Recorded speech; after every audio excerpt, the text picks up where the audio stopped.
കൊല്ലം കൊട്ടാരക്കരയിൽ വീണ്ടും തെരുവുനായയുടെ ആക്രമണം. 6 പേർക്ക് നായയുടെ കടിയേറ്റു. 70-കാരന്റെ മൂക്ക് നായ കടിച്ചു പറിച്ചു.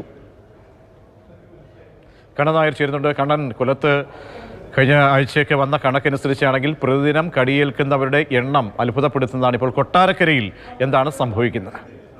കഴിഞ്ഞ 5 മാസത്തിനിടെ 19,131 പേർക്കാണ് കൊല്ലം ജില്ലയിൽ കടിയേറ്റത്. അതിൽ ഇപ്പോൾ കൊട്ടാരക്കരയിൽ കഴിഞ്ഞ 2 ദിവസത്തിനിടെ 18 പേർക്ക് കടിയേറ്റു. ഇന്നിപ്പോൾ 6 പേർക്ക് കൂടി കടിയേറ്റിരിക്കുന്നു. ഇന്ന് കൊട്ടാരക്കര ക്ഷേത്രത്തിൽ ദർശനത്തിനെത്തിയ ആൾക്കാരടക്കമുള്ള ആൾക്കാർക്കാണ് കടിയേറ്റത്. ഒരു 70 വയസ്സുള്ള വ്യക്തി, അദ്ദേഹത്തിന്റെ മൂക്ക് തെരുവുനായ കടിച്ചു പറിച്ചു.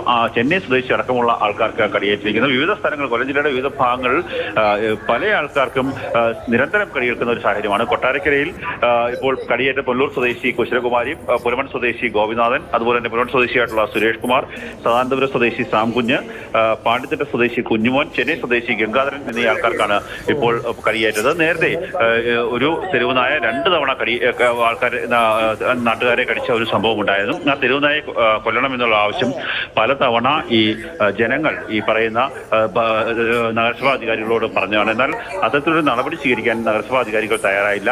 കൊല്ലം ജില്ലയിൽ വലിയ രീതിയിൽ തെരുവുനായ ആക്രമണം തുടരുകയാണ്.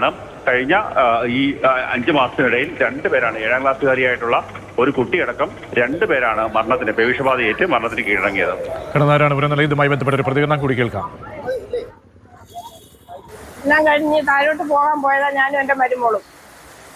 പട്ടി തന്നെ ഓടിച്ചിട്ടാ കടിക്കുന്നത്. പക്ഷെ കടിച്ചില്ല, ഞാൻ വീണ് സാരിയുടെ പുറയിലെങ്ങാണ്ട് പിടി കിട്ടിയെന്ന് തോന്നുന്നു. മരുമോൾ ആ ബ്യാഗ് വെച്ച് അടിച്ചു പറ്റി, അതുകൊണ്ട് എനിക്ക് കടി കിട്ടിയില്ല.